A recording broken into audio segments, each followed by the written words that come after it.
Assalamualaikum warahmatullahi wabarakatuh. My name is Sultani Miranti. I'm from class 9 Counting 2. Today I will presentation about Switzerland culture. For no wasting time, let me begin.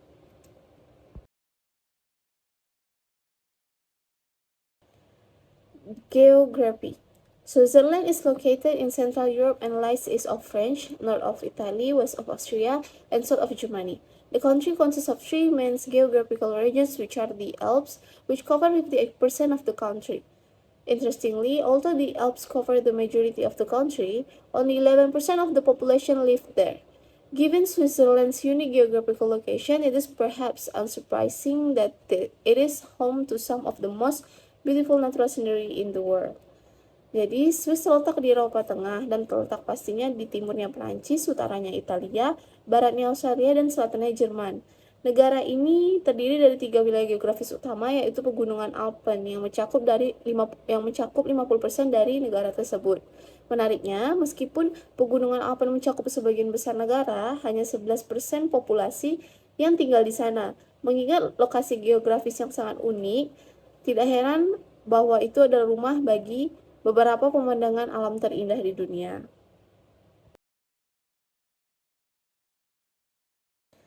Next is language and communication style. Official language.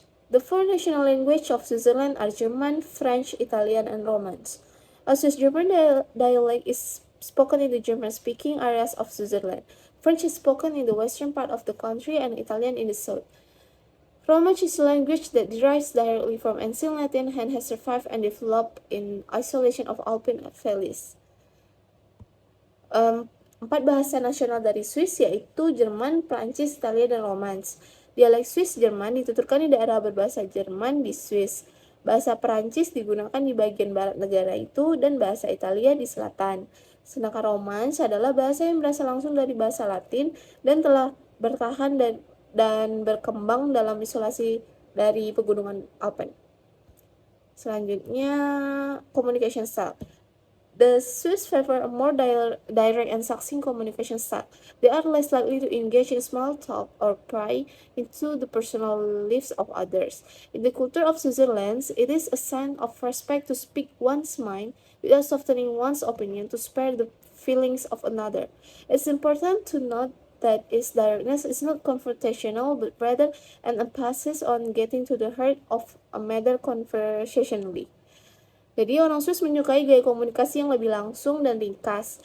Mereka cenderung tidak terlibat dalam obrolan ringan, kayak basa-basi, atau mengkorek informasi pribadi orang lain. Dalam budaya Swiss itu adalah tanda rasa hormat, a respect, untuk mengutarakan pikiran seseorang tanpa melunakkan pendapat seseorang untuk menyelamatkan perasaan orang lain. Penting untuk dicatat bahwa keterus-terangan ini bukan konfrontatif, melainkan penekanan untuk sampai ke inti masalah percakapan. Oke, kita masuk ke makanan. Food. Switzerland is historically an agricultural country with many regions being isolated from each other by the Alps. Therefore, one of the main characteristics of Swiss cuisine is its simplicity, with many dishes made up of few but hearty ingredients other of dairy origin. Well-known and worldwide exported products include cheese, wine, and chocolate. A strong food industry, often related to chocolate, has developed over the past centuries in Switzerland. Jadi, negara Swiss secara historis adalah negara pertanian dengan banyak daerah yang terisolasi satu sama lain oleh pegunungan Alpen. Oleh karena itu, salah satu karakteristik utama makanan Swiss ini adalah kesederhanaannya.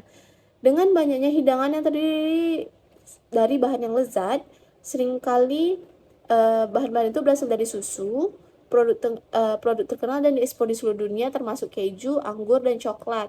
Industri makanan yang kuat ada di Swiss sering dikaitkan dengan coklat karena telah berkembang selama beberapa abad terakhir di Swiss. Setelah makanan, kita berlanjut ke dining etiquette. If someone invites you to dinner, you will want to make sure to follow the basic rule of social etiquette of Switzerland. At a restaurant, for instance, it's not considered polite to wave your hand at the server. Wait for everyone to have their food in front of them before you start eating. And be sure to finish everything on your plate, especially if you are at someone's house.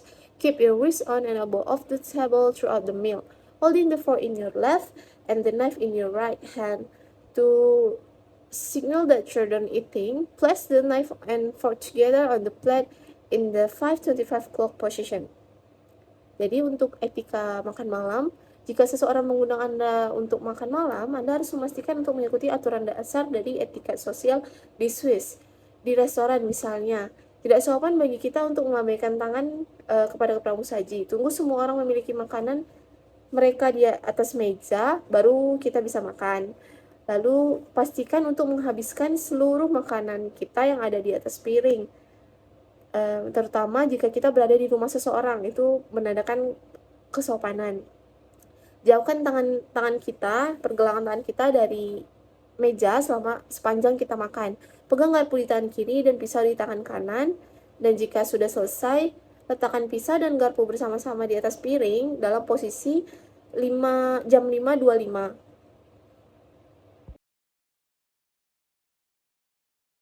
Okay, next, national dress, style, and fashion in Switzerland. So, when it comes to celebrate one of the many traditional Swiss festivals, Swiss people love nothing more than to pull out the traditional dress of Switzerland, which was worn by their ancestors and parade through the street. However, nowadays, Swiss people generally wear modern Western-style clothing, and the national dress is limited to tourism. When it comes to everyday dress in Switzerland, nowadays it's safe to say that the famous Swiss neutrality extends to taste and people generally wear whatever makes them feel comfortable. Untuk berpakaian di Swiss, ketika saatnya tiba untuk merayakan hari-hari besar seperti banyaknya festival tradisional Swiss, orang-orang di Swiss menggunakan pakaian tradisional mereka. Lalu mereka melakukan parade di jalanan.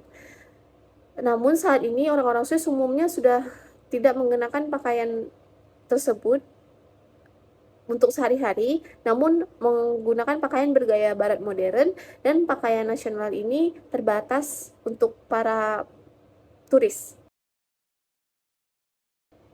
So yeah, I think that's all from me. Thank you for watching. Bye bye. Assalamualaikum warahmatullahi wabarakatuh.